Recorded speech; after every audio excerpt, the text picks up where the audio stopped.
آزاد کشمیر کی line of control Chakothi sector پر پاک فوج کے زیر اہتمام ایک روزہ میڈیکل کیمپ کا انعقاد کیا گیا، جہاں ماہر امراض ڈاکٹرز نے علاقہ مکینوں کا طبی معائنہ کیا۔ اس موقع پر علاقہ مکینوں کا کہنا تھا کہ یہ علاقہ شہری آبادی سے دور ہے، اسپتال میں جانے کے لیے مشکلات کا سامنا کرنا پڑتا ہے۔ پاک فوج کے مشکور ہیں، جنہوں نے ہمیں نہ صرف طبی معائنے کی سہولت فراہم کی بلکہ مفت ادویات بھی دیں۔ شکریہ ادا کرتے ہیں پاک فوج کا اور ان ساری ٹیموں کا جو یہاں پہ آئی ہیں، کہ کیونکہ کافی دور دراز کا علاقہ ہے، یہ LOC پہ واقع ہے۔ یہاں پہ اگر کوئی بیمار ہو جائے تو اس کو ہٹیاں بالا یا مظفر آباد لے کے جانا پڑتا ہے، تو کافی مشکل ہوتی ہے۔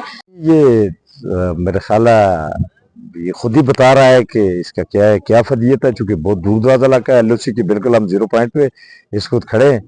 یہ ہمارا ٹرمینل بھی ہے، یہاں سے ہم سری نگر بھی ماشاءاللہ ہم جایا کرتے تھے۔ ہم رہتے ہیں وہاں اسپتال بھی ہے، مگر اتنی سہولیات نہیں ہے، اسی وجہ سے کوئی ایمرجنسی ہو جاتی ہے تو ہمیں بہت دور جانا پڑتا ہے، اتنی یا مظفر آباد، جس کے لیے معاملات سیریس بھی ہوتے ہیں، تو جی بھی کوئی ایسا کوئی مسئلہ ہوتا ہے تو نقصان ہو سکتا ہے ہمیں، اسی لیے یہاں فری اچھا، بہت اچھا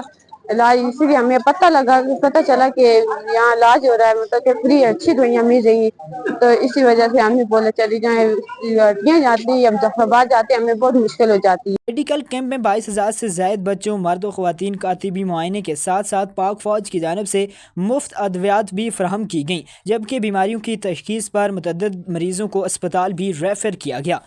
علاقہ مکینوں نے جہاں پاک فوج کے اس احسن اقدام کو سراہا، وہیں حکومت آزاد کشمیر سے مطالبہ کیا ہے کہ عوام کو صحت کی بہتر سہولیات فراہم کرنے کے لیے حکومت آزاد کشمیر کے فی الفور اقدامات اٹھائے کہ دیہی علاقوں کی عوام بھی پرسکون زندگی بسر کر سکے۔